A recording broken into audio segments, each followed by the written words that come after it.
Good evening.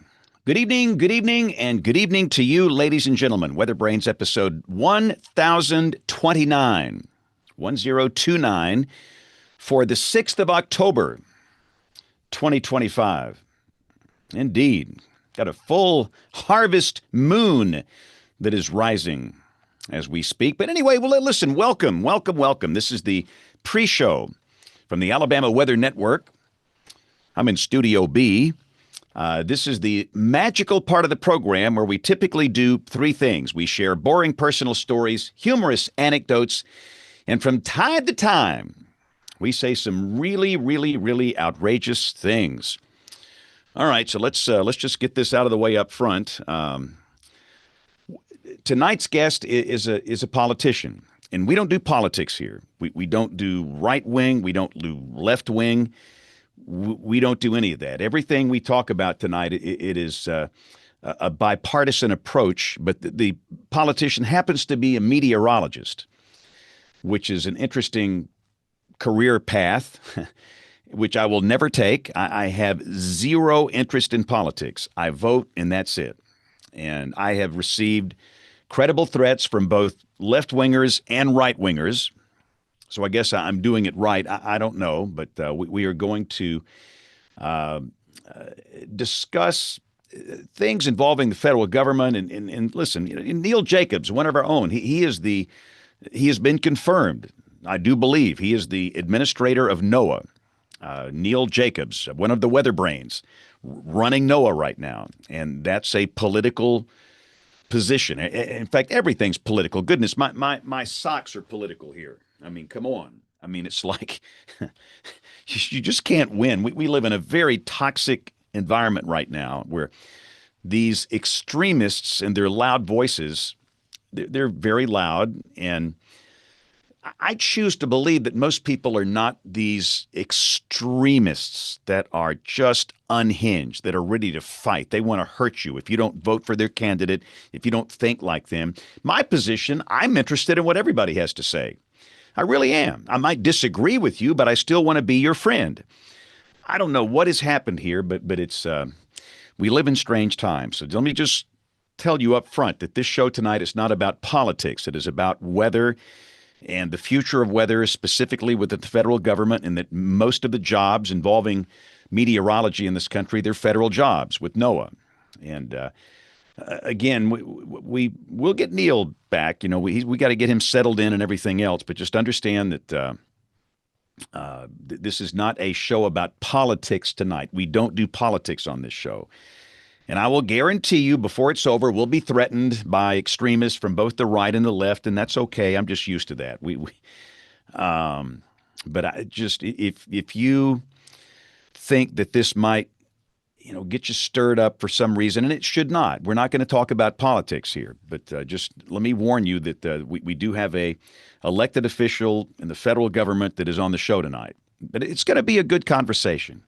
And I would just encourage everybody just to relax a little bit and maybe consider my position where you're interested in other opinions. You don't have to agree with people, but if you disagree with them, you don't want to have to attack them verbally or attack them physically or threaten to kill them. Goodness gracious, what has happened here?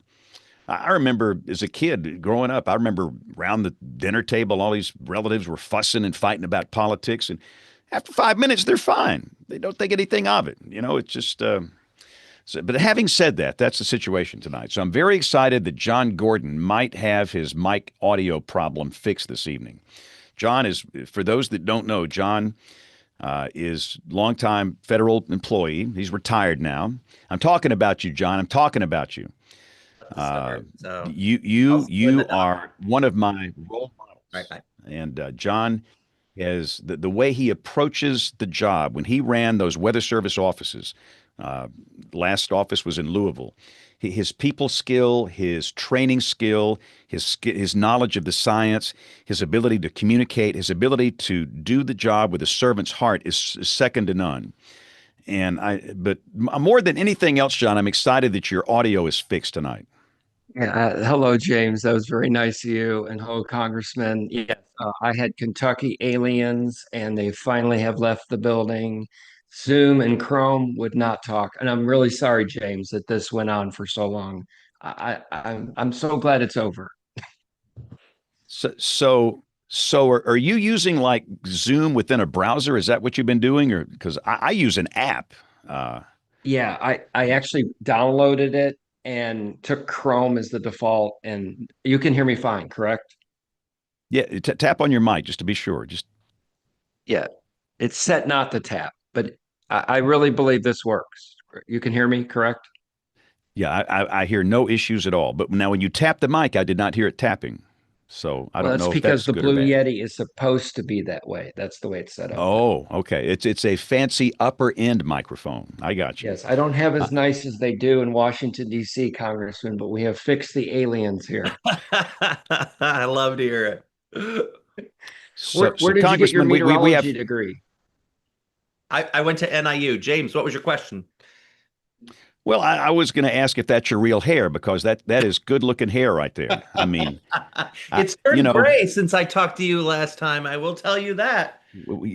that's just the nature of the job that you're doing. No, that's some John. Look at that. Goodness, that's outstanding hair. I So, mean, wow. James, are you I love telling me that hair. life after I think, Congress I could have a future in TV again?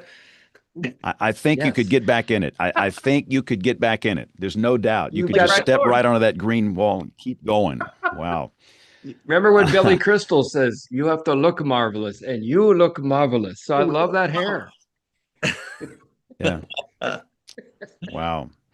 But I feel bad that Eric's having to stay late because that's should be one of the perks of this job is that you don't have to stay and do the 11 o'clock news anymore. I mean, I Although, mean, although I could say, James, that the government shut down. What am I going to do?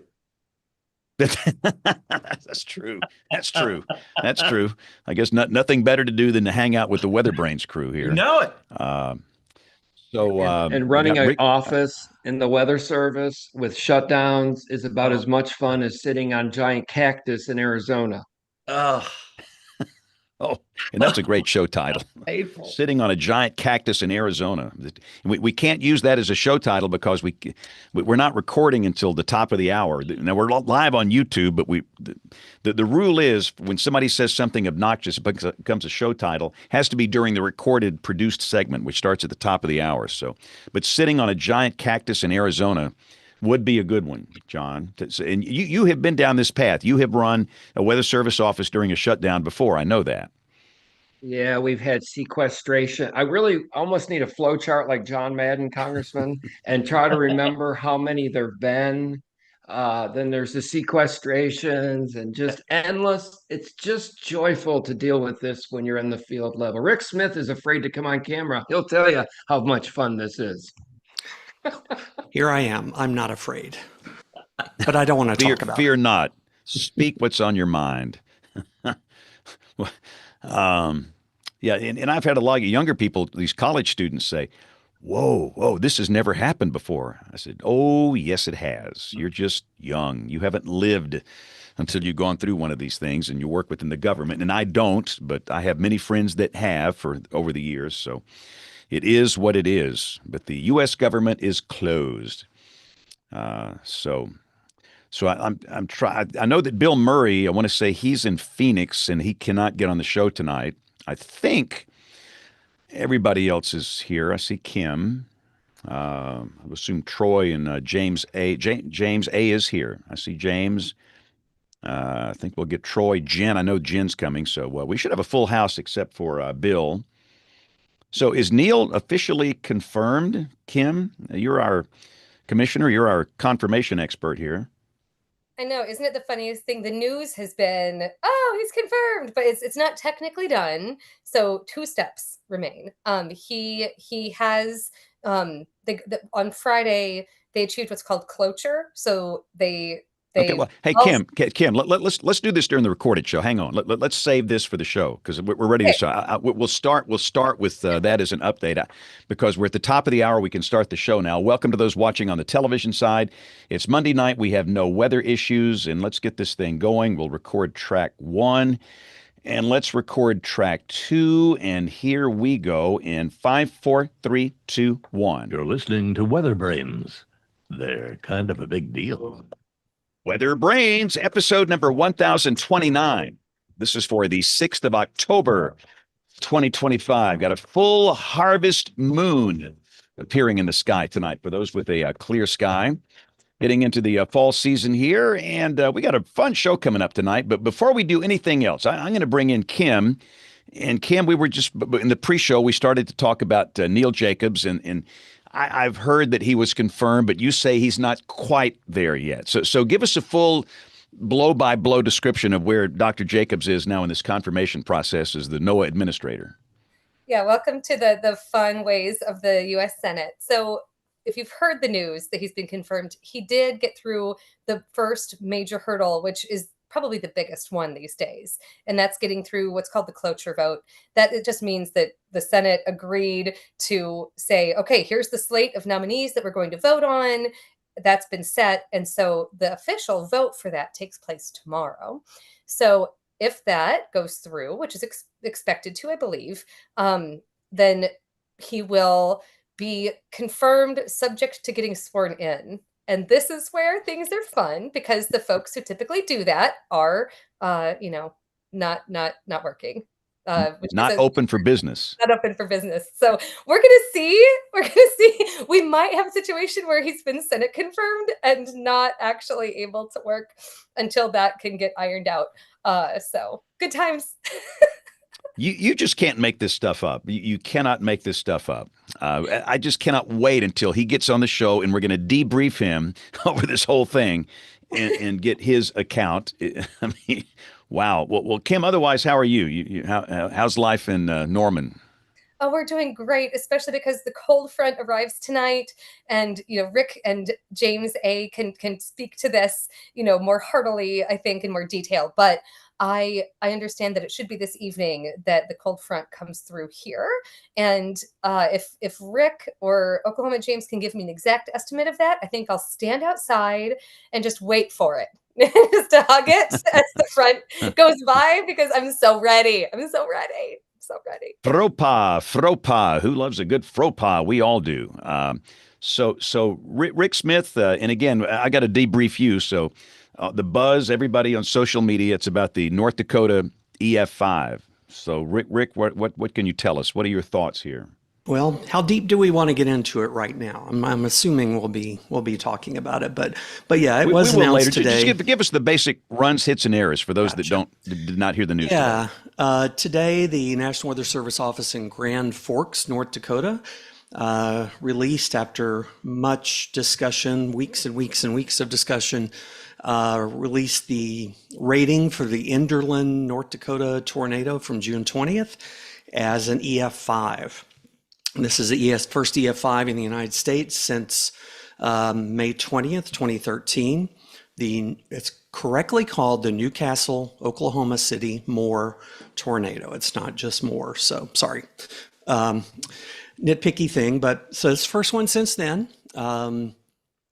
It's less controversial than I thought it was going to be. We were expecting a lot of media and things like that because they didn't rate it based on any of the damage indicators, the 28 damage indicators that the Weather Service is supposed to use to rate tornadoes. But they did have an esteemed panel of experts, Jim Ledoux, Tim Marshall, other engineers consulting with them. So can't really argue too much with it. But yeah, that was today. So we can talk about it later more, I'm sure.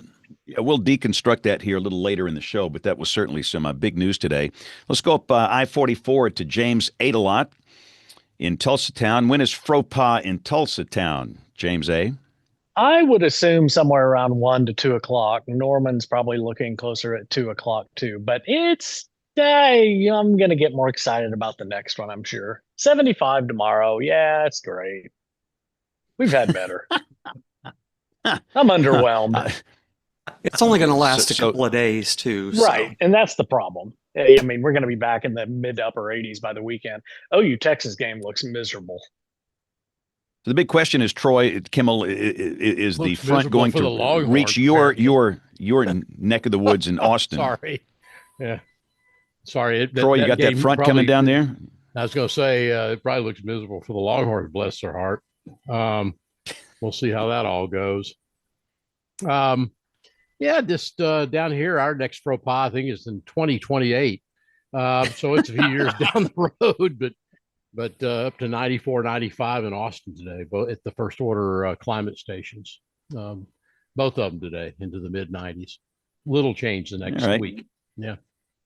Actually, I'm very excited something else too, though, James, that we have to talk about. And this has gotten bad down here. I'm not sure how bad it is back further north, but we had a pretty good wildfire that got started this afternoon in southwest of Austin, in southwestern Travis County, south of Lake Travis. So that is something we're worried about, considering that other than the rains around the 4th of July, it's just completely dried out since. So wildfire danger is really picking up quick here.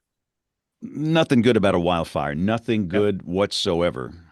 So I'm excited, though, that John Gordon has ironed out his audio gremlins, his Bluetooth problems. John, your audio is clean as a whistle. Congratulations.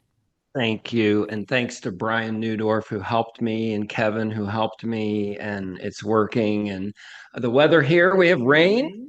We have a couple days of it, and then the CP air comes down across the Kentucky Commonwealth. So it'll be great.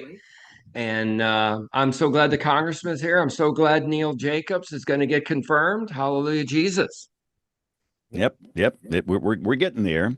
And real quickly, before we bring in our special guest, we got Jen Naramore. The question is, where's Waldo? Where's Jen this week? Jen, where are you?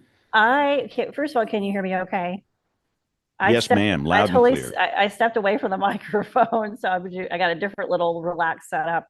I am in Southwest Florida, and I'm going to be here for the next month. This is my time just to kind of regroup and start organizing and resetting to get ready to do more and more with Tornado Talk travel and what have you. So I teased you guys earlier with a little beach photo. I needed it. Sometimes you have to ground yourself and just go kind of refocus. So that's what I did today. So I'll be making some trips to the beach, which is 8 minutes away from me, and just kind of hanging out. So I'm looking forward to it. So is this somewhere near Fort Myers or an undisclosed location? How would you describe this? Let's just say it was an area hit pretty hard, not Fort Myers, but it was hit pretty hard by Ian, by Helene and Milton. So somewhere between Sarasota and Fort Myers. Port Charlotte, maybe. Well, we shouldn't. We listen. We have to protect you. We cannot give your location, so we're not going to do that. Yeah. So having said all of that, we got a very important guest here on the show, and who's taking over for Bill? Kim, is it you tonight? Are you running the show? I am. Good. Well, I'm turning the floor, ma'am, over to you, Madam Commissioner. It's all yours. Thank you, James. Well, I am so excited to get to be the person tonight who introduces Congressman Eric Sorensen from Illinois. He can tell you all about his work this evening. And we last had Eric on the show when he was first running for Congress, and it was in May of 22. I looked at the show. I guess Neil had some death-defying story of some kind, because the title of it was Never Fly with Neil. So we've all come full circle. Now you are in Congress. Neil's coming back as the administrator. What a great show to go back and listen to. But Eric, I am so glad that we get to speak with you now. On the other side of that, you've been through not just one term, you're in the midst of your second term. Welcome to WeatherBrains. Yeah, it's good to be back with you guys. And yeah, who would have thought that the meteorologist running for Congress, that this not only would work, but it would work twice. And now we need more meteorologists in Congress, because I will tell you, all of those things when we were talking before I was elected, that, oh, I don't know if I'm going to be good at this. I don't know if I have the pedigree to be able to do this job. Well, it turns out, as meteorologists, explaining complex issues in a way that makes people understand what they're about, what their life is, what their risk is, how they need to plan for the future, it turns out that we do need more meteorologists in Congress because that's what we do every day while we earn the people's trust. That is a wonderful opening to getting more into the things that you have been working on. I'm so glad that the background of meteorology, and especially broadcast, that you had pursued for so long had served you so well in being able to explain things like complex scientific topics in the policy arena. That's wonderful. So just first of all, can you tell us, how is life treating you? Has the work been fulfilling? I'm sure it's quite different from being a broadcast meteorologist. Right. I think there's some similarities that you wouldn't necessarily think of, right? Because as meteorologists, we are the ones that are the protectors of the people, right? And so we have to understand and quantify what is the risk here that something is going to happen. And then we have to find the ways that are going to connect with people such that they are going to be able to make good decisions. And, I'll tell you, when I quit the only job that I wanted when I was a kid, right, as a meteorologist, to run for the United States Congress, having never run for any election in my life, right? There were a lot of times where I had some self-doubt, but I'll tell you, when you get to Congress and you realize there is no book, there is nothing that tells you how to do this job. You have to figure it out. But the best way to figure it out is to listen to the people that you serve, right? They're the ones that have guided me along the way. And then as I continue to do that work back for them, they say, oh, yeah, we can continue to see that Eric Sorensen is doing the work that we need. And especially, because I was able to get to Congress without that intermediate step of politics. Right. So I am one of the very few members of the United States Congress that didn't get there by I don't have any political baggage. Right. So that gives me an opportunity to work across the aisle where a lot of people, they don't get to do that. Right. And so, I look at like our senator in Illinois, who I work with on the Armed Services Committee, Senator Tammy Duckworth, she was in the Army before she was elected. And so, we get to work together in a different type of way where it doesn't matter, the politics of R versus D, it just doesn't matter in the everyday work. I'm really excited to hear you say that, in part because it gives, I think, a lot of us hope, because what we see on TV is so hopelessly divided, but you have had a different set of experiences and priorities. And I think we'll come back to that because we'll talk a little bit first, I think, about what you've done that's weather focused, but you've pursued bipartisanship in your work, and you had told us when you were on the show last time, you had told us that that was something that you expressly wanted to do. So I'm very excited to hear you talk a little bit more about that. But first, let's talk a little bit about being, a meteorologist in Congress. You've mentioned that there, it helps you to just be able to describe all kinds of things, but especially this year, you've had the opportunity to focus on weather in a lot of respects. Can you tell us a little bit about some of your efforts for the weather community this year and throughout your career so far in the House? Well, Kim, first and foremost, we need to say thank you to all of those folks that work under the NOAA umbrella, that are working at the National Weather Service today, that are putting out those forecasts, that are putting out the watches, the warnings, they're tracking the hurricanes so that we keep Americans safe. Let's not overlook them in all of this. Let's understand that we have to support them as they're going through these 12-hour shifts and working the midnight shift, but then with the worry that they're not going to get paid until the shutdown is over. But look, I mean, earlier this year, as we were starting to see these needless cuts, right? This isn't, when you're cutting people out of the National Weather Service, this isn't a way to make it work better. Right.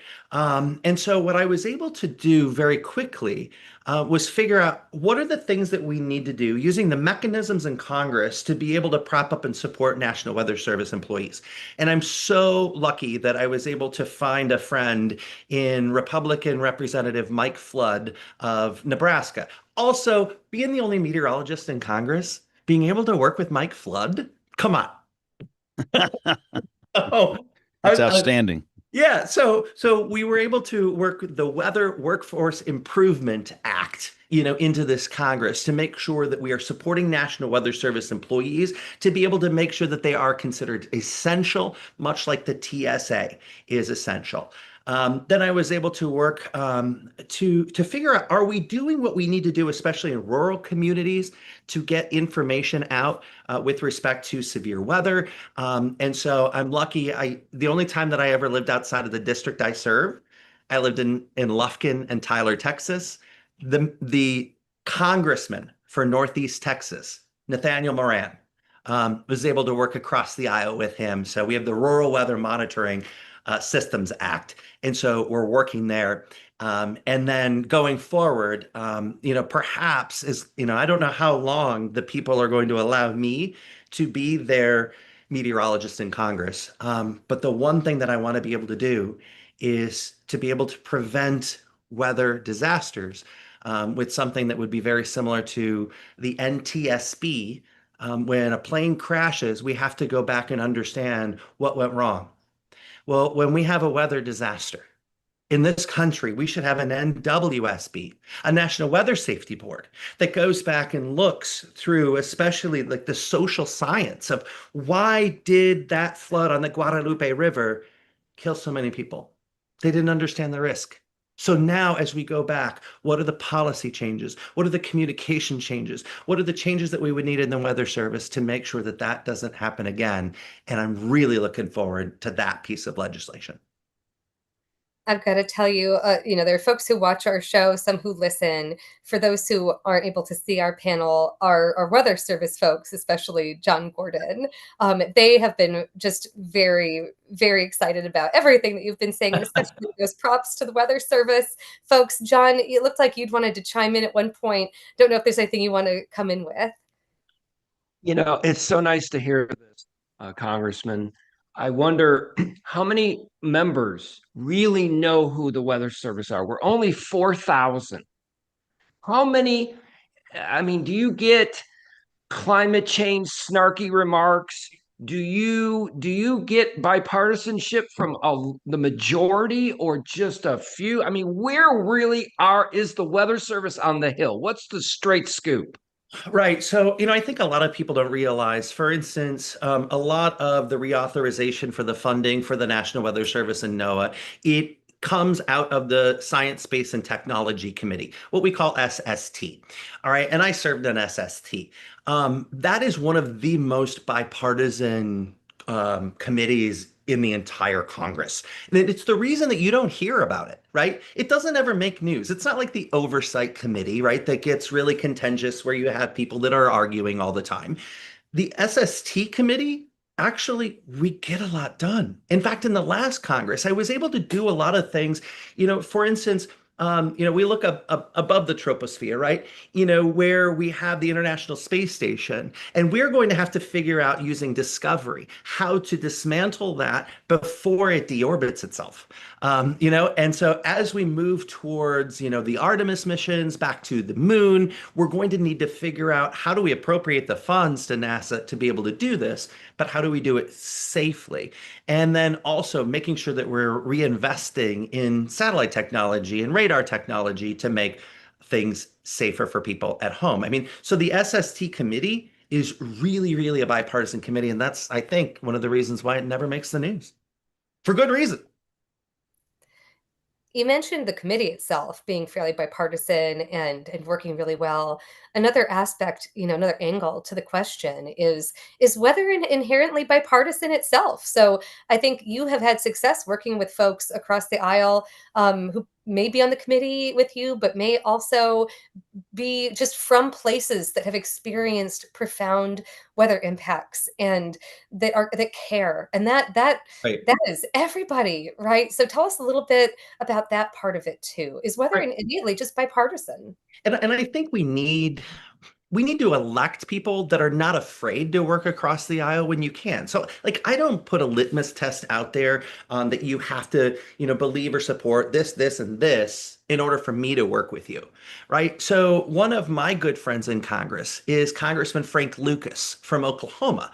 And he obviously understands what goes on when we have big, impactful, severe weather events. And so he said, Eric, when you work on this National Weather Safety Board, you let me know so I can be at the table, right? And so it is those people, Rep. Flood, also Mark Alford in Missouri has also been one that has been very supportive because Mark Alford, maybe he wasn't a meteorologist, but he was a local broadcaster. So out of Kansas City, understanding how weather has such a big impact on the people, not just that he used to, cover on his TV station, but now these are the people that he protects as his constituents. So we need more of those people that aren't just all about the politics, they're about the doers. We have a saying in Congress, you either have the show horses or you have the workhorses. And there's a reason why, some people say, Eric, why aren't you on CNN or Fox News all the time? And look, the people in Northwestern Illinois, they elected their meteorologist to go to Congress. They didn't elect me as the congressman to go be the TV guy. There's a difference. That's not part of my role. Thank you for explaining all of that. And I think everything that you're saying, it's so important to hear your perspective because, first of all, being from our community, all of us and where we're coming from so well. And we also, you're the first meteorologist in Congress in 50 years. So we know you, we trust you, and there's a lot that goes on behind the scenes that really isn't obvious to the rest of us. I appreciate what you're saying about there are workhorses. There are places where there's work getting done. There is good work to be done. It's not always obvious to folks that that's occurring. So something that I want to turn to now that is high profile, congressional upheaval is the shutdown. And, as we all know that affects government workers in different ways. Can you speak to this part of congressional functioning, what it not going well means for our friends in the Weather Service, for NOAA? Yeah, I'll tell you, the most frustrating part about being in Congress is seeing that, that the political parties always wait till the very last minute to start a negotiation because they always feel like they don't want to have to give up leverage until the very last minute, right? And so that sometimes brings us to an impasse, which is like where we are right now. And I'll tell you, it was October 6th. I can't tell you when this is going to end, right? This is a good opportunity for those of us to understand who are those people that are going to work without a paycheck. Luckily, these people are going to be paid, after the shutdown is over and they'll be paid in full. But now we're hearing that some of these folks may not be paid or there'll be rifts or reductions in force. And we have to make sure that that doesn't happen. And so it is protecting, especially those folks at TSA and then the FAA and in NOAA to make sure that we're continuing to do, as James said, James, you say this a lot, you do this job with a servant's heart. And we have to be able to do that. Not just those that work in the enterprise of the federal government, but those who are there to make sure that it works well. That would be my role. That is, I mean, I appreciate that you've got that going on and that you're going to be working for that. It is sad to hear that, you, as much as anybody, can't read the tea leaves on how long this is going to go on. But let's all hope that it's fairly brief. I was wondering too, there's always a little bit of insider baseball, just perspective for when these shutdowns go on. So we know that the government's shut down, but somehow still Congress is doing work. Are you guys getting paid? Do you have Right. all your staff still in the office? Like, what does that look like for you? And how is anything getting done amid a shutdown when you yourselves are subject to this in a way? Right. So, our staff, I've got each member of Congress only has 17 staff members, right? So there is an equal number of people in every congressional office, and every member of Congress serves about 750,000 people. And so we need to continue to do that work. So for somebody who is missing a Social Security check, or somebody that has a problem with Medicare or with the VA health system, anything like that, we've got constituent services advocates that are continuing to work. We're also continuing to work on legislation, right? The National Weather Safety Board. We have to make sure that this gets through Ledge Council and it gets back to us because, bills don't just pop out of nowhere, right? They take years to get completed. And so we have to make sure that we're continuing to do this work and we don't just take time off. I mean, that's the reason why I'm, broadcasting to you tonight from Washington, D.C. I didn't go home, right? I'm not going to go home unless the job takes me home, right? And so right now, I'm not going to go home until I can do some work there because I want to be here. This is where the people are paying me to do the job, right? And so it is sitting down with stakeholders in the district to say, hey, you need somebody who's going to fight for you, and I'm going to fight for you. You're a breath of fresh air, like James Spann is every day in Alabama. So, when you go out and about with your members on your committee, the Science Technology Committee, do you ever tell them, let's go visit NSEP? Let's go to the FO in Sterling. Let's go to the command center in Herndon. Do you ever do that? And if so, do you get other members to come with you? Right. So, especially, and I think, John, that's a really great question. For those folks that actually represent districts that see a lot more weather, it is more impactful, right? And so, for instance, Neil Jacobs and I were on the tarmac of Reagan National Airport when the hurricane hunters came.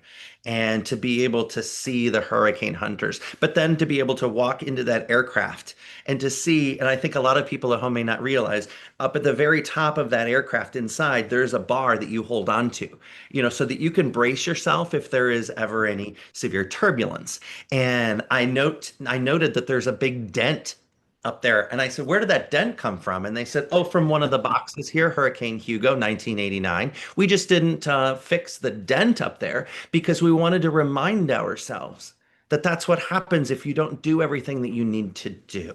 Right. And so those are the things that are really important. But then it's also making sure, for instance, I go to the WFO at Davenport, Iowa, and down to Lincoln to make sure that these stories of the meteorologists who are working actually can get through to me. And if there's other members of Congress that haven't gone to a National Weather Service office, I'm the one that can tell them how important this is. Right. And so those are the things that are important. Just having one meteorologist, I don't think it's enough, right? We need more. But here's the thing is if other members aren't doing it, I can do it and then communicate it back to them. Let's talk about that last point briefly. I know that you might have to go here in just a couple minutes. You've been very generous with your time, but I'm curious. We do have some other colleagues who may be seeing you have success. There are some folks in the weather community who are putting in their own bids for congressional seats. There are others who are considering. Tell us a little bit about that landscape. Every seat, of course, is its own battle. But what are you seeing from our field in increased interest in participating in Congress? Right. So I'll tell you the thought didn't even cross my mind until 2021. And I was sitting in the TV studio at WQAD in Moline, Illinois, doing my dream job, right? We were going through a pandemic. We didn't have enough people speaking truth to the science as we were understanding it and learning it as we were discovering it, right? And I kind of felt like, why was I put in this one place, in this one congressional district where I spent 20 years of my life on television? And so it was that leap of faith to be able to say, okay, I remember looking through the filing cabinet and I pulled out my contract, right? And I flipped through to the end of my contract and I was like, oh my God, I could actually jump, right? Because I wasn't tied in. And also my congresswoman was retiring, right? So there was an opening for me. The question was, could I accelerate and into the highway?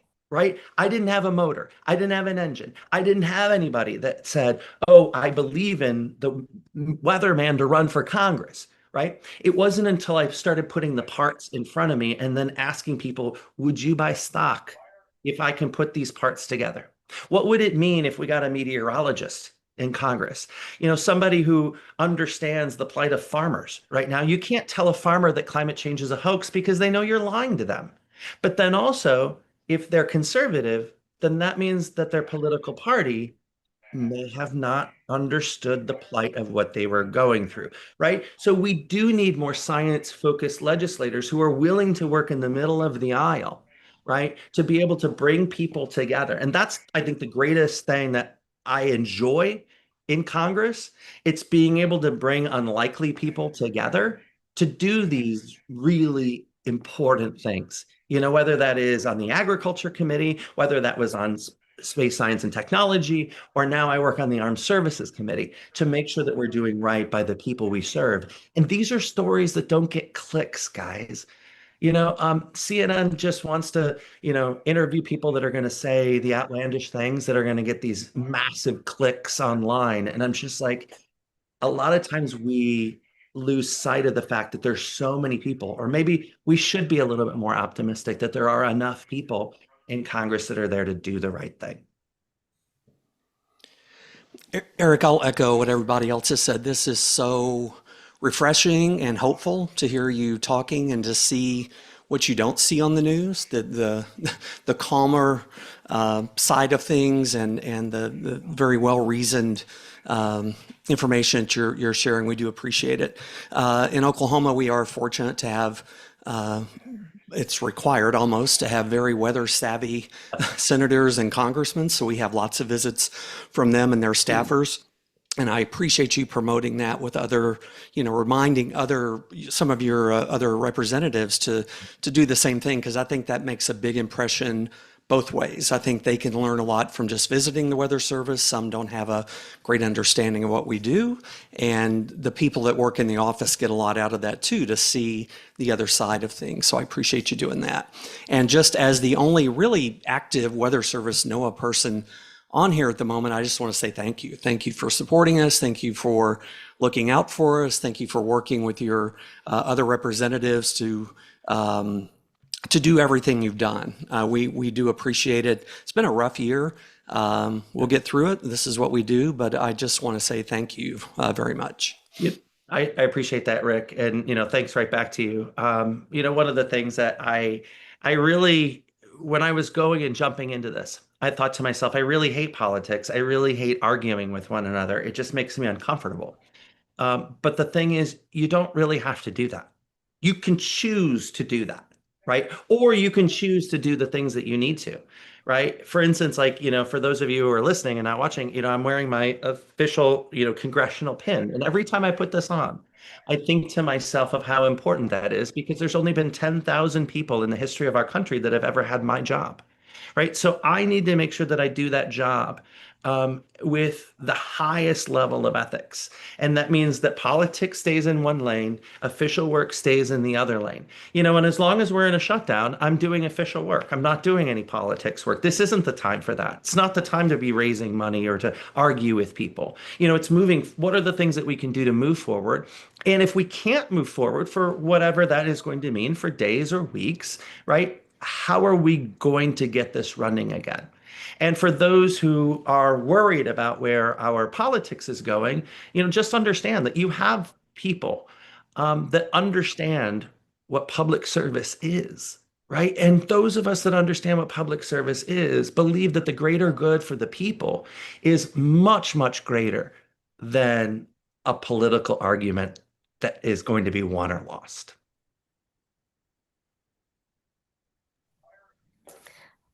Well, I'll echo just the thanks, because I know it has meant so much to our field to have people in Congress who understand us, fighting for us. And notably, the legislation that you introduced with Representative Flood, it ended up being something that the administration chose to take up on their own.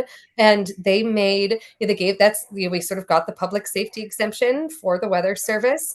And that has opened the floodgates. There's more hiring that's coming in, and there's just a lot of the rigmarole that we were subject to before we're not now.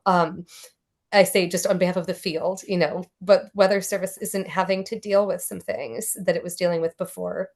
So And imagine, Tim, if we go forward and if we have a National Weather Safety Board, right, that can come back with the findings after a disaster, and then those findings make it back to the Science Committee in Congress, then it is up to the legislators to say what policy needs to be changed, what new law needs to be written, how can we incentivize people to understand the risk and make good decisions.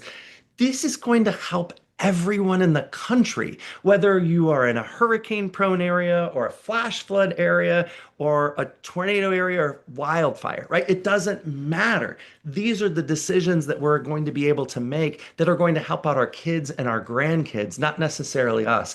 It is about time that we have members of Congress and leaders in this country that are making decisions that are going to have a positive impact on the people that are going to come after us. That's the legacy that I want, being the first meteorologist in Congress in 50 years. Oh, thank you for that. There's so many thumbs up and smiles, and yeah, John Gordon's giving the fist. That is wonderful. And I know, we've had you for, we had booked you for a half hour. I don't know if you're able to stay any longer. If not, then I'll give this back to Span to ask you the hard questions. Okay. So either way. Wait. Oh, I think we have another question from the panel. If you would. I got a little time.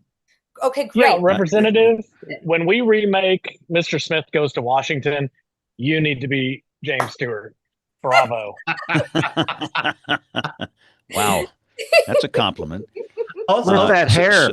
So also, I will tell you guys, here's a secret not many people know, that being a meteorologist in Washington means that when members of Congress are flying all over the world, they text me for the weather. They're like, they want to know, like, hey, am I going to be able to fly through Dallas, or should I go through Atlanta or Charlotte or Chicago instead? So I get to be the de facto travel agent too. Tell them to go to Corinth, Mississippi. That's a fantastic place. Oh, that's an inside baseball story there.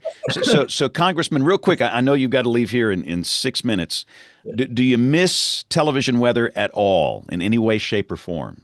I tell you, I still get to watch my friends, right? Every time there is, severe weather event, I'm watching on my phone. We're streaming more than we've ever streamed before. And I'm very thankful that there are, younger people that are wanting to take on these roles. I will tell you, there was nothing better after I had signed off from a career in meteorology. I was that guy that pulled out my camp chair and I sat in my garage. And I watched that storm come in. And I'm like, the tornado sirens were going off. My neighbor over here was like, Eric, should we go in the basement? And I said, no, the rotation's going to miss us. So I still have that, right? As meteorologists, we've got it in our blood. We've got it in our DNA, right? So I am still always going to be, a weather geek. But it's like, what can we take what we have learned to do something greater, right? It is, it's about, what you do, James, too. It's like starting something new with this new statewide network. It's like doing something that you didn't do at the beginning of your storied career, right? The things that we learn along the way make us better at everything. Well, and I hope too, Congressman, that the people watching this, and I said before it started, this is not about politics, and it has not been about politics. It's about doing the right thing, and it's so refreshing. And I think everybody on this show can agree with me. It's so refreshing to see somebody like you, and you don't get the exposure. All the extremists that are screaming and shouting and pointing fingers and talking ugly. They're the ones that get, like you say, it's all about the clicks and all this. But I think there's a lot of servants that are in political office in the federal level, like you, that have a similar type worldview, that they want to do the right thing. They're willing to work across the aisle and be bipartisan and reach out a hand. When I was a kid, I remember the adults would fight and fuss about politics, and then after that, they're fine. They were just best friends. It was no big deal. You can agree and disagree and still be friends. And it's so refreshing to see the approach that you take. And I'm hoping that you teach a basic class for incoming Congressman 101 about this, because they could learn from you. I mean, they really could. Right. And I say a lot, James, that if only we would get back to talking about our shared values, as those aren't politics, right? We need to stop talking about politics, because political conversation today is just a trap, right? And don't fall into these traps. But we do need to talk about the things that we value and not talk about that. Right. And we would be so much better. Also, we would be so much better if we could just normalize the phrase, I don't really know enough about that to have an opinion. Right? We shouldn't have an opinion on everything, right? All of us here on WeatherBrains, we can have opinions on weather, which is why this show is so great, right? But it's like we don't need to have opinions on everything, especially if we're really not up on a lot of it. As I get older, I realize how much I don't know. And I feel free now to say, I don't know. People will ask a hard question. When you're young, you think you have to know everything. But now, at my comfortable old age, if I don't know anything about a certain subject, I just tell them I don't know, so that we all have a lot to learn. But one more thing, and we'll let you go. Yeah. Are the haters more intense on the television side or the political side? The haters. We all have them. We all have them. I've got them. You've got them. Tell me about the difference being in politics now. I will never, James, forget being in Northern Illinois. I worked in Rockford, Illinois, just outside of Chicago. The Chicago Blackhawks went to the Stanley Cup Finals, and there was a tornado warning. And so we were careful to do a squeeze back on the TV. And I apologized. I said, I'm really sorry that I've got to do this. I'm only going to talk over the commercials at the time, but actually, my recollection of that event was that people were thankful that I thought about them. Right? That when I could say on television, hey, I know how important this game is to you, but there are also people in harm's way. Right? We have to be more compassionate to one another. Right? As we go forward, we can't just be in these political, I feel like a boxing ring sometimes. You're in that corner, I'm in this corner, and we can't, agree on a lot of different things. But going forward, I think that is going to be the tough thing that we in our country are going to have to get through, because there are political traps out there every day. We're going to encounter them, but we have to choose whether or not we're going to step in that trap or we're going to walk around it. And I will tell you, I'm so thankful. Being the meteorologist in Congress means that I don't have to play a lot of the dirty politics. I can be like, all right, what are the ways that we can work together? I don't care who it is, if it is Lauren Boebert or Marjorie Taylor Greene or actually Nancy Mason. We have a law together. I'm proud. Behind me, I have an American flag, and we have the All-American Flag Act. It actually became a law that says that the federal government cannot purchase a flag unless it is 100% American made, with American textiles, American grommets by American hands. And so your tax dollars should go to American made things. And I think it's just something that we could increase in size, but to do that, it's going to take bipartisanship. It's going to take people that aren't afraid to work with one another. See, nobody would ever vote for me, but they voted for you. The deal is, I would want to focus on the things that bring us together instead of the things that tear us apart. And I know there's hard issues. I understand that, but I would never be voted in because but you have somehow figured it out. So you've done a marvelous job. Eric, anything else we need to promote here before we let you go? No, anything if anybody wants to get a hold of me, it's eric@ericforillinois.com. I'd love to talk with anyone who is aspiring to do this job or has that servant's heart. So appreciate it. Awesome. Well, Congressman, thank you for your time. We know you're busy, but thank you. God bless you and appreciate you being on the show tonight. Thank you, sir. Thanks, everybody. Thank you. It's an honor having you here. All right. That's so refreshing, isn't it, Kim? It's just refreshing. It is so refreshing. It is so refreshing. And I had a feeling. So I'd known Eric, and a lot of us in the field, had known Eric for a while before. He'd been in our field a long time, but I had known him for some time, and I knew him to be a very excellent person. If you listened to our show back in 2022, you heard the personal story. Like he's the reason I was able to be with one of my best friends from home, who was a producer and anchor at his station before she passed away. And he was with me and her family in the hospital, and he showed who he was doing. He went above and beyond. He's just a kind-hearted, wonderful human. And I had great feelings, about him as a person going in, and then also the meteorologists. Like, man, what wonderful things we can bring with our training, with our skills. And I think he's got it all. He's got the refreshing, earnest, just good person, lighthearted Midwesterner. I'm from Northern Illinois myself, so I resonate with like all of that. And oh my gosh, I really, the more I listened to him just now, the more I found myself hoping. I hope that his legacy, I appreciate his legacy being, he wants to do things like make the National Weather Safety Board, whatever that incarnation would be. He wants to put a signature on that. I hope and I believe it could be more than that. I think he's got something we desperately need right now, and that is just kindness and common sense, and just and this and and and at the same time, Kim, critical thinking skills, if I may say that. I believe that, and I don't know Eric that well, but listening to him, the critical thought is there. Mm-hmm. Yep, he knows where to draw a line. How precious is that? Yeah, yeah, that's a wisdom.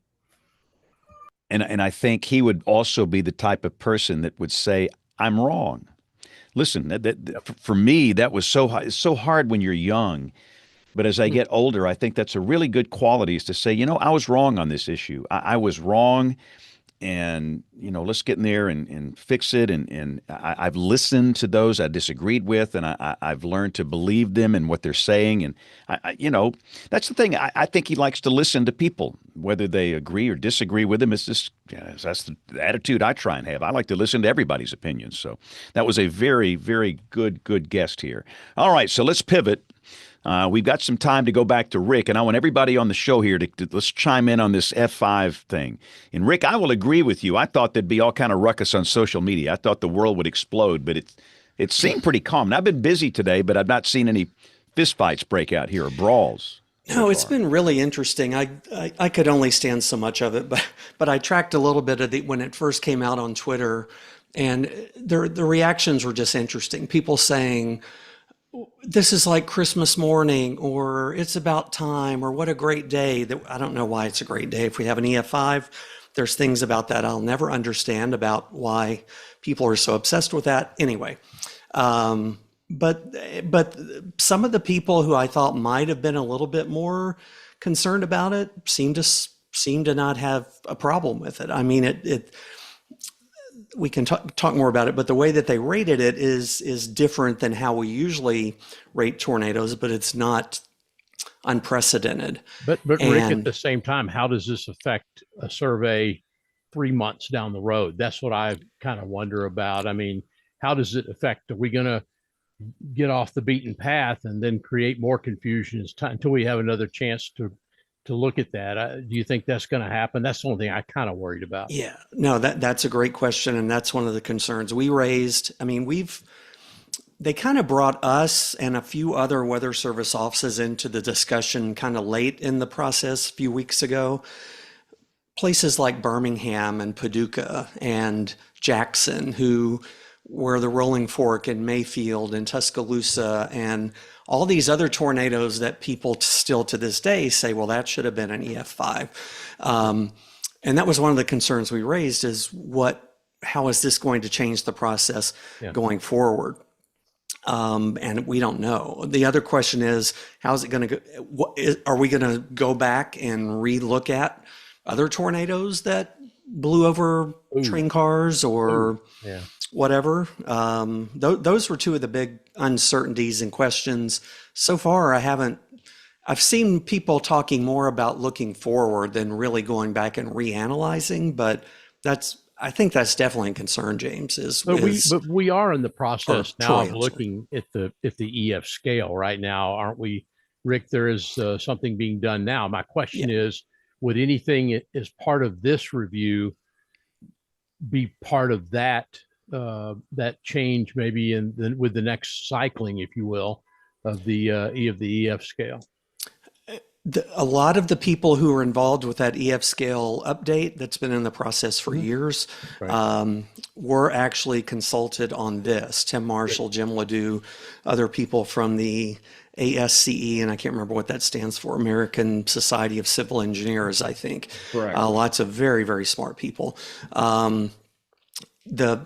I know that there is not anything in the upcoming update to the EF scale to account for train cars or box cars or train engines, locomotives, anything like that.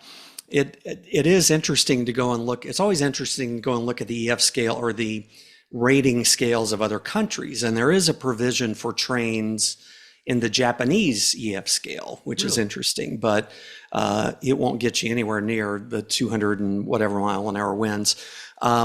So it may be down the road, especially since this has gotten so much attention and they've done a lot of research. Tim Marshall on his Facebook page today posted images of how they figured out how much wind it would take to do this, or how much wind it would take to loft the train car and things like that.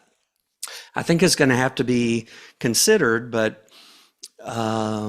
yeah, I don't know. It won't make it in this next iteration, I don't believe. But again, I don't really know that process. It's a long, drawn out process. Sorry for the stupid question here.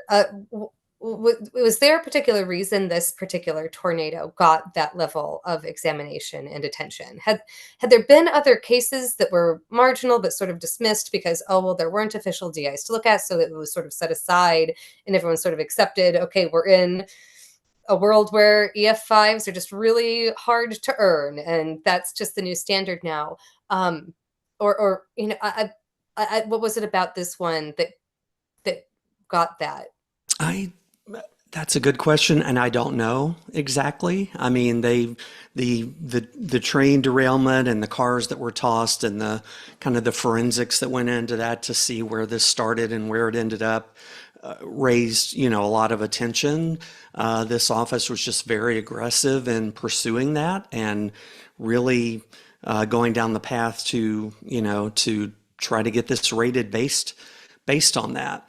There have been other cases. I can speak from our office. There's been several.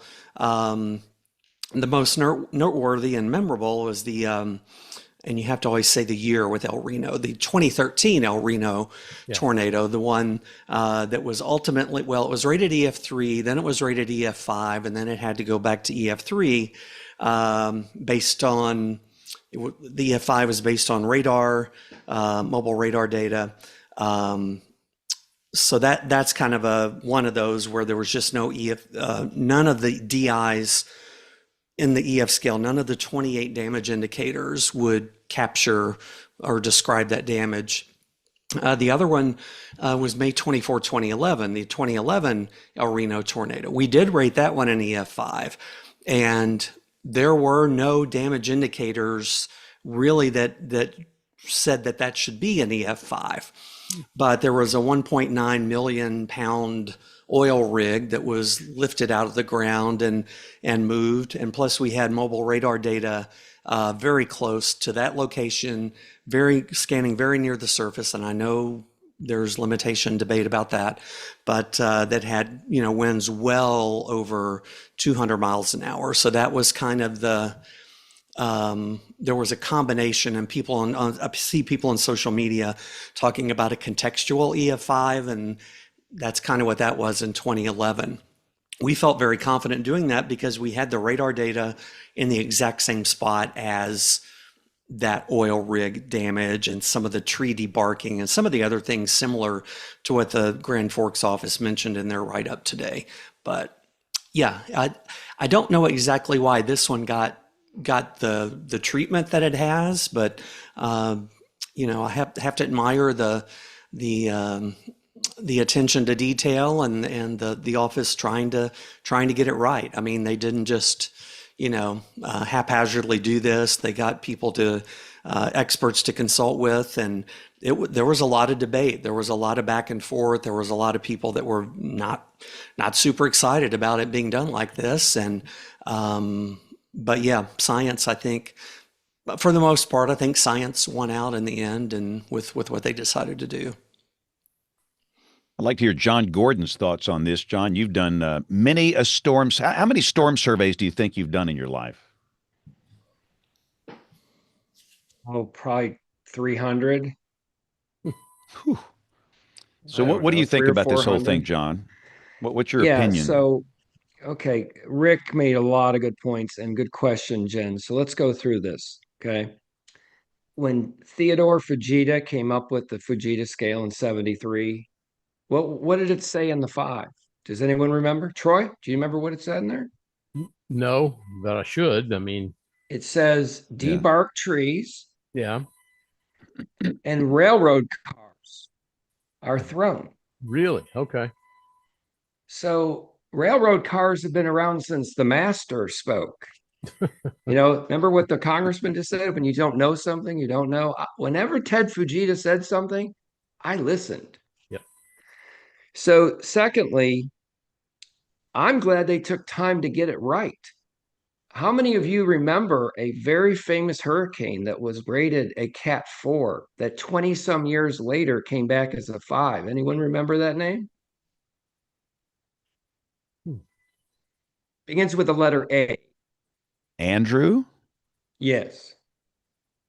Hmm. Yeah.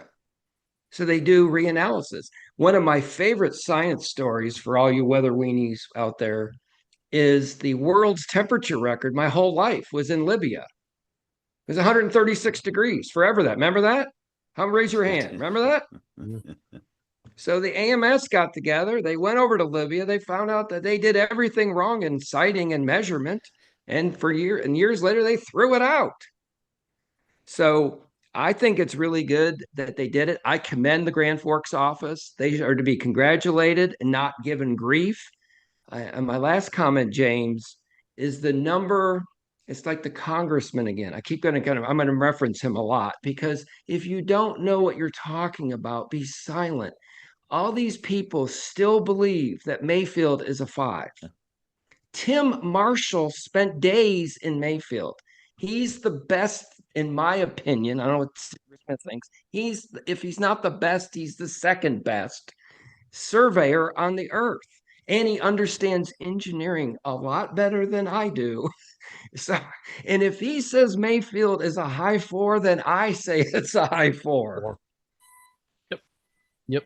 The question is, does and I think Rick Smith talked about this, does this open the door to go back 10 years, 20 years, 25 years and start to change ratings of tornadoes? Is that door open? God, I hope not. I think it is. I did something, oh God, what year? May 95. Very short story, James. I gave a Rotary talk. All these people at the end, do you have any questions? All they wanted to talk about was something that happened in May 95. This is now 2016 or something. About this. The Weather Service blew it. This was a tornado. This is an outrage. And I had, my eyes were this big. I had no idea about this. I said, I'll look into it. That's all I promised. Well, I did look in. Remember the old Archive 3 and 4 tapes, Rick? Do you remember the big discs? So I got the disc out, and by God, there's a mesovortex. And then I start looking at the pictures. I let Tim Marshall look at them, and we all agreed it was an F2. So how many years later was that? It's, I don't know, 17, 18 years later, it got reversed after further review. So what was the original rating, John? straight line wins. Oh, okay. James, Yeah, there was I mean, a lot of politics. There was a lot, real quick, there was a lot of politics. It was when these SOs closed, the WSOs closed in the mid 90s, Rick, mid-ish 90s, mid to late 90s. Yeah. There was a lot of politics and anger, and they weren't necessarily doing what they should be doing. And it was a cluster. So made it right. Yeah, I mean, we have the ability to go back and adjust as needed in storm data, which is the official database. Each WFO is responsible for their CWA, and they document the tornadoes, rate them, all of that. There's 3 tornadoes in our area that I still somewhat jokingly threaten that before I retire or the day I retire, there's going to be 3 more EF5s added to the list. So we'll see if that happens or not. But no, I don't know. Let's get real. No, which ones? Which ones? Let's get real here. Okay, it's just between us here. Right. Yeah. Okay. May 31st, 2013, the El Reno tornado. I mean, there's debate about that still to this day, but we had 295-mile-an-hour winds measured not far off the surface. I know it wasn't a 3-second gust at 10 meters or whatever, but that one. And then I don't know about the other 2, but there's 2 more tornadoes from May 24, 2011. We had 3 violent tornadoes on parallel tracks at the same time coming into the Oklahoma City metro area. The two tornadoes that were further southwest, we debated about EF4 versus EF5, and it got down to some really minute details about quality of construction and standard versus non-standard construction. And we still talk about that to this day, but definitely El Reno 2013. But the other 2, it just depends on how I'm feeling that day. But yeah, but no, I don't know. People may want to go back and look at things. They want to go back and look at things now. This could open the door for that, but that's where I think it could get really messy if we start really going back, because there's probably EF2 tornadoes in some places. It's not just a 4 that should have been a 5 or a 3 that should have been a 5. Somebody's going to find a train car that was overturned somewhere back in the past, and it was in the middle of the Texas Panhandle and only got an EF2 rating. I don't know. That could be a messy situation, though. Yeah. So I have a couple of thoughts. First of all, I stayed off of Twitter because that was going to ruin my Florida Zen time. Smart. And I decided I'm not getting on there. And so I did get on our Discord server, though, and I'm just really proud of the folks who are in our server, who they had just a really great discussion today.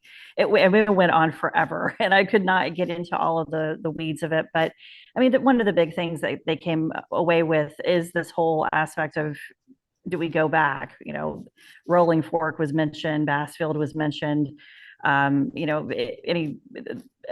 could even probably look at Tuscaloosa. I mean, there's a lot of the ones that we could go back and look at and decide, what should they be rated. But my big question is, here we're all talking amongst us weather weenies. What does this mean? And maybe Kim can weigh in. What does this mean to the public? What does the public see when we're over here going, we had an EF5? Big news in the meteorology world. What does this mean to them, though? And then also, I understand the importance of this climatologically and historically and what have you, but really, I really want to know from the weather perspective too, what does all this mean? And how can we convey that to our listeners of why this was important, to go this rating? If you're talking about the general public, like the people at the Dollar General or Walmart, they probably don't care. Kim can talk more about this, and Jen, you're kind of an expert on this too. How towns and cities and communities, their identity is sometimes tied to these events and these tornadoes, and it makes a difference to them, I'm sure, whether it was an EF3 or an EF5. Enderlin, North Dakota, whatever size town that is, will now forever be the spot where an EF5 tornado happened. So, and Jen, you've experienced this with all your research, and Kim, you probably have something to contribute with that, with place attachment and things like that. I mean, it means a lot to the people that were impacted either directly or indirectly by it, I think. Yeah, I think there's a lot of validation, that you're able to give folks for the suffering that they go through when they get that kind of a high rating. But the thing that's so interesting is as a damage indicator proposition, it's not an impact scale. So you can have something that devastates a person, a community, that doesn't achieve this high number. In that respect, we're not capturing that piece of things with the way that it's rated. Um, it's a tough question. I know that there have been some ratings that have gone out, like the El Reno 2013, and there was a lot of public outcry because people said that was, that was to Oklahoma. The significance of that was astronomical, and to have that physical evidence that had been put on the news of like this was, a beast mode 2 mile wide tornado that we sampled winds easily in excess of the threshold, if it had hit something, to cause that level of damage. And people here were just scarred, especially in the wake of the Newcastle, Moore, Oklahoma City tornado that had happened weeks prior. And yeah, it's tough to wrap all of those things into one number. We get the same thing with hurricanes. It's tough to wrap all of this up in one number. But you do see these debates, I think, because people, if something is significant to them, they want a way to express it, and they want that number to reflect that. So these kinds of conversations, I think, have a heart behind them. And John Gordon, it looked like you were jumping in. Yeah, I was just going to say one thing. Really, you're the social science queen. A difference between a 4 and a 5 when you're talking 5-10 miles an hour, the public doesn't know that. It's just semantics, isn't it? I don't know what Rick. I do a lot of surveys. Well, I used to do a lot of surveys in the Lexington area. They are a very aggressive market, very aggressive market. And microbursts, I show people 80, 90 mile per hour microbursts that injured people, that people were severely injured over microbursts. And the news is all disappointed. They're sad, James Spann. This was not a tornado. Oh, that's just terrible. Tell that to the people who are in the hospital. I'll tell you the most aggravated people when it comes to this stuff, it is some type of straight line wind event versus a tornado. And for some people, anytime a tree is blown down, anytime there's damage to a house, anytime a car is taken off the road, it has to be a tornado. And we're a bunch of morons for not saying that. And we're lying because we're covering up the fact that there was no tornado warning and it's a CYA and you're a bunch of liars. And people get really worked up over that. I've not seen them worked up as much over an EF3 versus a 4 versus a 5. To me, it's the straight line wind versus tornado thing. Kim, why do people get so mad about that? They really get mad. We need some social science reasoning here. What are we supposed to say? Help. About the distinction with the straight line winds versus yes. Yeah, great question. I know of no research that's examined that one directly. I could only speculate. And I think it comes down to, in my mind, what's probably most likely is it's all about the perception of risk, and different phenomena are dreaded more than others. I think it's just all about dread risk. Pick up Paul Slovic in Science, 1987, I think, the perception of risk. And there's a really handy little matrix where he shows here's attributes of threats that people think are really bad and they dread them, and some that they think are benign. And you can die from a benign cause and you get less sympathy. If you like fall in your bathtub, hit your head, accidentally drown or something, like people are like, oh, that stinks. But they're not existentially dreading for their own futures. They feel like that's controllable. I should reasonably be able to not have that problem happen to me, right? I that's a controllable thing. I, as an individual, can deal with that. I think we've had the same problem, honestly, with flooding, with water. It seems so obvious, like, oh, water, I handle that every single day. The water goes over there. It doesn't go over there. I know how to handle this. And I think that we have some real issues with communicating flood threats because people maybe overestimate how controllable their exposure to that is. They maybe don't understand the hydrology of everything that goes on, and the depth of water and how powerful water is, all of that.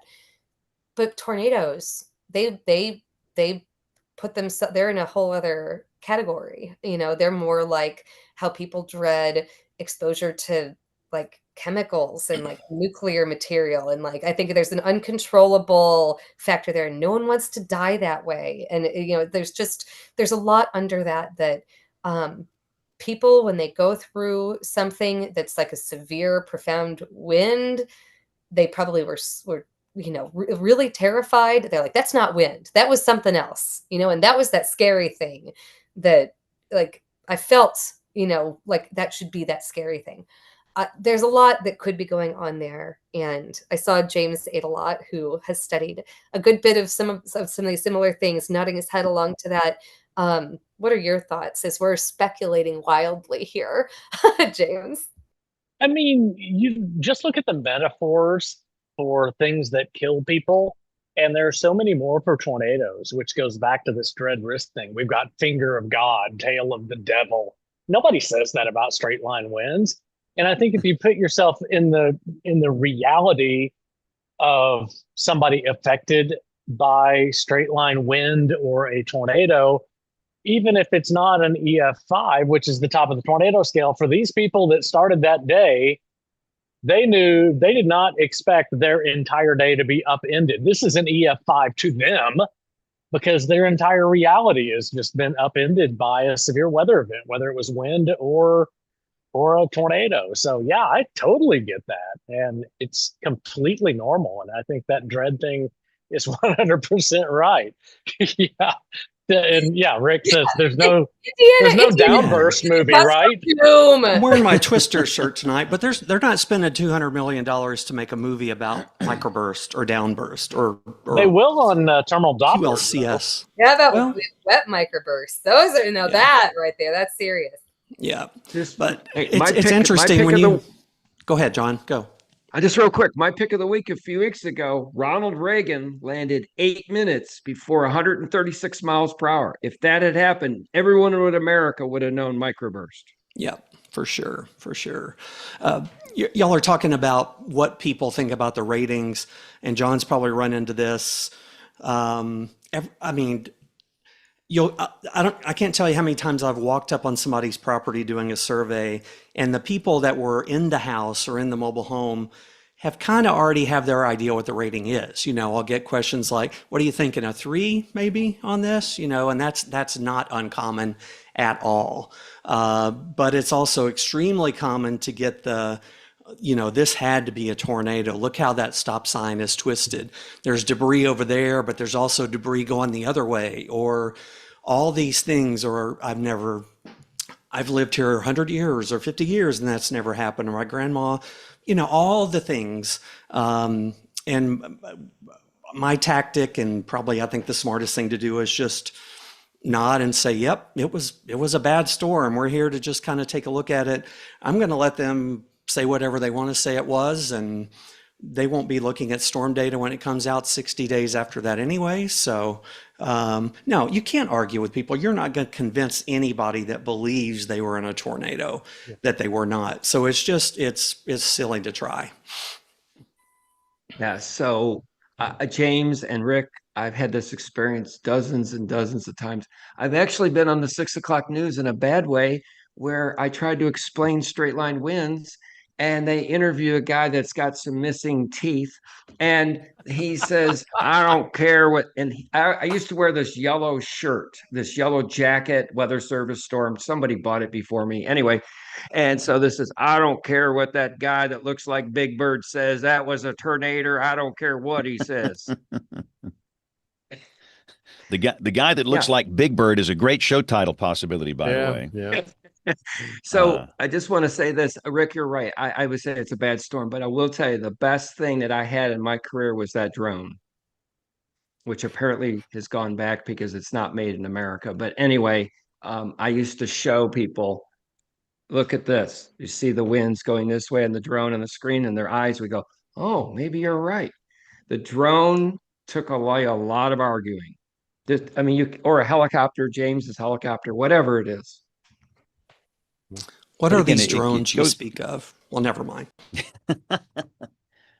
And this goes back to the question I've asked on this show 10 million times. And we have a horrific thunderstorm with straight line winds of 100, 120 miles per hour, 150 miles per hour. What warning is issued for that? A severe thunderstorm warning. Does anybody really do anything when there's a severe thunderstorm warning issued? And maybe it goes back to our fault. I don't know. And again, I will tell you, I don't know anybody, and I know a lot of people. I don't know anybody that does anything when there's a severe thunderstorm warning, unless we really, really, really hit it hard and say, this is different. Treat it like a tornado warning. I mean, we have to come in there and really hit it hard, but I just wonder, I don't know. We need to talk about the gust of doom more here. But having said all that, we got to take a break. We do not have Tony again this week. What's Tony doing, Jenna? I saw that email. He's what's his gig tonight? He's teaching a class with Nate. Our old buddy, our old WeatherBrains colleague, Nate Johnson. Okay. Yeah. Well, but we do have This Week in Tornado History. We're going to come back with a little email. We will do picks of the week and much more as WeatherBrains rolls along. This week in tornado history, an outbreak of 11 tornadoes hit parts of Arizona on October 6, 2010. This was the largest number of tornadoes to strike the state in a single day since records began in 1950. This was also the largest single-day tornado outbreak west of the Continental Divide. Per the NCDC, on average, Arizona receives 4 tornadoes annually. 2 of the tornadoes during this outbreak were given an EF3 rating. Tornado number 4, also known as Belmont West, was the second tornado to impact this community during the outbreak. It is one of the strongest tornadoes in Arizona history and has the longest tornado path recorded in the state at just over 30 miles. Severe tree destruction was found in the forest south of town. Complete blowdown of the forest occurred, and trees were even stripped of their bark. As the tornado passed through Belmont, it derailed 28 train cars. The other EF3 was tornado number 9. It had a 4-mile path and developed 20 miles southeast of Tuba City. Despite being in an unpopulated area, it managed to become one of the most intense tornadoes in Arizona state history. 3 500-kilovolt electrical transmission towers were collapsed. One of these large metal towers was ripped from its anchoring and completely flattened to the ground. For the National Weather Service Flagstaff, the winds may have been as high as 165 miles per hour. The Tornado Talk team is in the process of updating some of the older summaries on the website. The original survey from the National Weather Service of this Arizona event found 8 tornadoes, and that is what is listed on the Storm Prediction Center database. We contacted the National Weather Service in Flagstaff, and they said earlier this summer they updated the storm data entry after locating and compiling all the storm survey findings from almost 10 years ago. Check out our in-depth and up-to-date summary of this event at tornadotalk.com. Hey, hey, hey, it is time. It is time to dig into the email inbox. And maybe there's something there.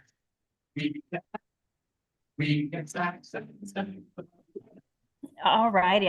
thought maybe we would get a few more emails about the announcement today, but just our friend James Lewis chimed in on it and wanted us to talk about it, which of course we have. And he also sent an email. He writes the most entertaining emails. They're just very in-depth. And very entertaining to read. But the one question I want to bring up here, which I thought maybe would be interesting to discuss, was about talking about, like, there's good things and bad things about weather events. So heavy rain might cause a flood, but it can also break a drought. And so, rain's important. Wildfires can cause severe problems, but we know fire is part of the ecosystem. So here's my question. Can you think of any good parts of a tornado outbreak? Does having a bunch of tornadoes have any positives to the ecosystem or otherwise? Have any species adapted to benefit from tornadoes? I do not have an answer to this. I thought I would just throw it out to you all. Any thoughts? Well, that is a tough one. I mean, I think it's worth us thinking about life when it's difficult. It gives us an opportunity to serve each other and care for each other. And I mean, I've interviewed a lot of people who've gone through these events, and yes, they're traumatic, but they also help people to recenter their lives sometimes and think about what's important. And sometimes the storm doesn't come to, just knock you down. It comes to light your, sort of like help you light your path. I'm totally bungling this quote, but there's a quote. No, But you know what I'm no. saying, I think. Yeah. Yeah. I think, yeah, looking at it that way, Kim, I think from my experience and research and doing all that from a personal perspective, there it's watching people come together and kind of resetting your life. You have this thing that happens that it had no idea it was going to come out, and impact you the way that it did. And it can have an impact on communities that, I look at something like Greensburg, devastated by an EF5, and then they rebuilt green. There's opportunities to kind of reset things. I guess in terms of like the ecosystem or whatever, I'm not sure. Tornado outbreaks are just, I don't know, a different entity. I think there's more of an impact on a personal level or for families or communities. And we're seeing like a town like Guin and how they, their process of rebuilding and healing, or Xenia after a big event. So that hopefully that helps. Anybody else have any thoughts on that on that? That was Well, I our guess in a email. pure science sense, it's about heat balance and transfer of heat, and it's like hurricanes. They serve a purpose, Yeah. and the tornadoes part of the heat balance process. Not that it's pleasant, not that hurricanes are pleasant, but it's a matter of getting heat transferred northwards. So it is what it is. It's just part of the planet we live on. That's right. Very good, James. See, that's why you lead us. We appreciate that. So if you have a question and you want to try to make our email of the week, email at weatherbrains.com. So let's discuss the tropics real quick. This has been an interesting year in Troy. Troy is the lowest latitude member of the group here, so we always throw this on him now that Neil's not here. So Beg your Troy, what are pardon? your thoughts on the rest of the hurricane season? You're the low latitude man here.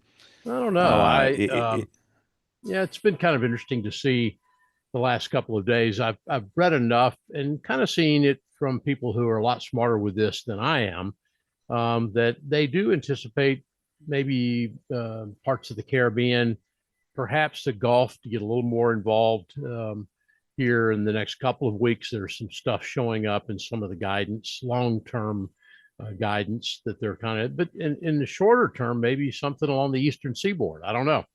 But it's 2025, as I say, in a lot of cases, and nothing would surprise me about anything that happened this year weather-wise. So. Yeah, I guess it makes us nervous that the Gulf is pretty much undisturbed. We've had right. no upwelling. There's just a lot of latent heat energy that's there, and Right. hopefully it stays calm. But I remind people that we've got to go through November, and we've had hurricanes in December before. So just keep your head on a swivel here, and don't totally take your eyes off that thing yet. It's not over, but boy, it's been. Everybody's asking here, why has it been so calm? The Q word. Just nothing in our backyard here in the Gulf, which is quite unusual. Not that anybody's griping about it, but again, we've got one little flare up that's near the Yucatan, and that'll get in the Bay of Campeche. It looks like that'll kind of drift into Mexico, and we've got one that's again out in the breeding ground that's going to be Jerry, but that looks like it will turn poleward, northward. Before even remotely getting close to the United States. So far, so good for the hurricane season for most. But let's morph. Let's morph into picks of the week. Everybody on the show is going to share something that's cool, that's weather related. It can be anything, website, data source, you name it, it will work. And Rick, I duly apologize. 2 weeks ago, I just, John, I'm not blaming John, but John came in at the last minute and told his great story about his travels. And I got so fascinated by that, I just totally missed your slot. So, Rick, I apologize, and I'm letting you, sir, go first for the pick of the week this week. So go. No worries. I mean, who you can't fault John for a great story like that. So I think we all enjoyed that. So no problem. My pick of the week is tied to this EF5 drought thing. Harold Brooks and Tony Liza and Kenzie Krochak wrote a paper James A. had this as his pick of the week back in the spring, but this is an article that Bob Henson wrote back in March that kind of summarizes that and gets a little bit more of the background and details about what was at that time the longest, long period without an EF5 tornado. So that's my pick of the week. And I'll kind of piggyback on that. I'm going to make Tim Marshall's Facebook post today with those photographs my pick of the week, so you can go back and look at some of those pictures about the situation we've talked about tonight. All right, John, Mr. Clean Audio Man, what you got? Okay, so who watched the Wyoming UNLV game on Saturday? Double rainbow, blizzard, snow, rain, wind. You gotta love bad weather football games. Yeah. So my pick of the week is for these great games: the Fog Bowl in Chicago, the Ice Bowl in Green Bay. The Wyoming game was just great, great, and you get a double rainbow too. Wasn't that all large? Wasn't that all hail? I thought it was Yeah, hail. grapple. Yeah, Yeah. hail Okay, and grapple. Okay, yeah. Grapple, okay. Yeah. Wow. Yeah, I saw some photographs, and the photographs that were floating around, it just said hail, and I was so busy, didn't have time to really study that. But yeah, I will say those games are pretty cool. I will never forget Mississippi State played a game in Shreveport, Louisiana, the Independence Bowl. And that snow was just coming down in Shreveport along Interstate 20, the Snow Bowl. Jackie Sherrill was coaching back then. I agree that one of my good friends was quarterbacking the Buffalo Bills in one of their snow games up there, and it was his best passing night ever. And I said, Joe, how did you even see the receivers? You can't. And he said, I know where those guys are supposed to be, and it took pressure off me. I just threw it to the spot where they're supposed to be. And those guys were there, and they caught it, and he had a great night. But those snow games are just too good. All right, we got James Adelot on the back patio, the loggia back there, enjoying life. James, what's your pick of the week? My pick of the week is piggybacking on that EF5 tornado yet again with pictures, damage path, and a shot of those train cars that were used. And if you look behind the train cars, there is a tanker truck that's, hundreds of yards behind those train cars. I think it was empty, but it still looks impressive way out there in its field. Outstanding in its field. Outstanding in its field. I knew that was coming. All right. And again, all these picks will be up on the website, weatherbrains.com, under show notes. All right, Jen, what is your pick of the week? So my pick is a very proud Tornado Talk mom moment here with an article that came out from Millersville University about Nelson Tucker, who has been on the show a couple of times. And of course, he is one of my main writers and researchers who is pretty much now is leading this Otis project.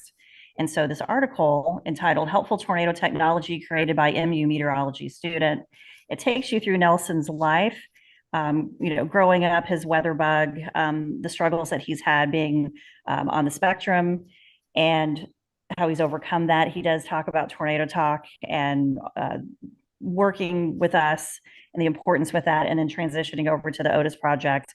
I think at some point we should have the Otis team on the show and talk about what they're doing, what their goals are, because I think what they're doing is really amazing. And, we started calling Nelson a while ago our young Ted Fujita, and I think that's a very appropriate name for him. I'm very proud of him. And I think he's going to just set tornado science and research on fire as he continues to grow in his knowledge. Great. Bring it on. We need it. Excellent. All right, Kim, what is your pick of the week? My pick of the week is revisiting what happened last week with the Fujiwara effect, the two hurricanes that did the dance out in the Atlantic. Part of the reason why we haven't had a landfalling hurricane of significance thus far. Thank you to the Fujiwara effect. It yanked. Was it Humberto that yanked? Yes. The other one. But yes, the other was Imelda. Umberto pulled. Yes. Umberto pulled Imelda out. Yes, they were doing the hokey pokey out there. Doing the hokey pokey. So now that these things are happening in an era when we have extraordinary satellite imagery, I found an extended loop of sort of the process, and what a wonderful thing for us to have for posterity. And thank you, Sierra, Cooperative Institute out in Colorado, the Satellites Cooperative Institute, for producing that kind of wonderful imagery for all of us to enjoy. Yeah, they're a great follow on social media. If you're not, you need to follow them. They really put some great images up. All right, Troy Kimmel, what's your pick of the week? Well, I'm going to stretch it a little bit just because I bugged all of you, the WeatherBrains, here all weekend about my aviation bug and airline collectible hobby that I happen to have. Folks, it's closely related, and it's very close to related to weather, but I want to give a plug to the folks over at the Delta Airlines Flight Museum in Atlanta. It's co-located with the Delta corporate headquarters on the north side of Hartsfield International Airport. It's right there. Delta has done such an amazing job with taking old aircraft, 747, DC-7, a DC-9, a 757, and bringing them over and putting them there for people to be able to walk around and look at. 767 inside of the hangar, which you can actually go inside of. The 747, you can climb around and get in that thing. So a lot of neat airline history there. I want to give a plug to American Airlines, though. In Dallas, they have a museum. Southwest Airlines has something very close to love. Northwest Orient, Northwest up in Minneapolis. There's some great history museums out there, but this is really a cool place. You ever have some spare time in Atlanta, and you can check on their webpage, which that's my pick of the week. It'll tell you when they have the museum open, but it's a great place to go, and it's a good job by Delta Airlines. That is very cool indeed. One question quickly, Troy. What happened to Texas this past Saturday? I don't know exactly. I know it happened to my Aggies, and I was happy about that. But I worry sometimes that all of a sudden all the names become and I'm not saying this is what's happening in Texas, but sometimes you get all the big names and you think that wins you championships, and it doesn't necessarily. You've got to be able to execute, and that's something that I think Texas has had a little bit of a problem with of late, and it's going to be interesting to see how that is going to come home to roost in Dallas on Saturday against OU, who played a good game this last weekend. So it'll be interesting to see, but I can't call it because I've seen plenty of times that my Aggies have sucked. So if you'll excuse that meteorological expression. So it's just college football. Welcome to the world. And while we're doing football brains quickly before we wrap up, I'm emotionally devastated. I'm crushed. I'm hurt. I'm devastated. I was hoping to be the guest picker on ESPN College Game Day. I thought I had a chance. I thought I had a chance this year, but they did not choose me. They chose Theo Vaughn. Does anybody know Theo Vaughn on the show here? Adela, do you know Theo Vaughn? I think he's Ryan Vaughn's son. No, this is VON. No. Isn't he a podcast guy? Doesn't he have a podcast? He's very popular podcaster, very popular among the younger people. And in fact, a friend of mine grew up with him in Covington, Louisiana. So Reese Davis, and he said he did a video, very nice things about me, and I'm very thankful for Reese. But he said the reason they picked Theo Vaughn over me is the fact that I'm not funny like Theo is. So, they don't know you like we know you. Come on. What I'm going to do, I'm going to try and get on Theo's show on his podcast. There you go. And I got connections here. So I'm going to get on his show, and we're going to see, if I can pull some comedy and all that. But anyway, that it is what it is. Could be sponsored by Jim's Barbecue in Billingsley, Alabama. You got that right. I mean, I could bring him some sponsors. I mean, come on now. So if they come back this year, maybe, or next year, so I'm still fighting for my guest picker slot. But we got to wrap this up. If you are new here, WeatherBrains is typically on the air Monday nights at 7 o'clock Central, 8 o'clock Eastern. You can watch the live video on YouTube, youtube.com/weatherbrains. But we know that most of you listen to the audio version. So if you listen, hey, thank you.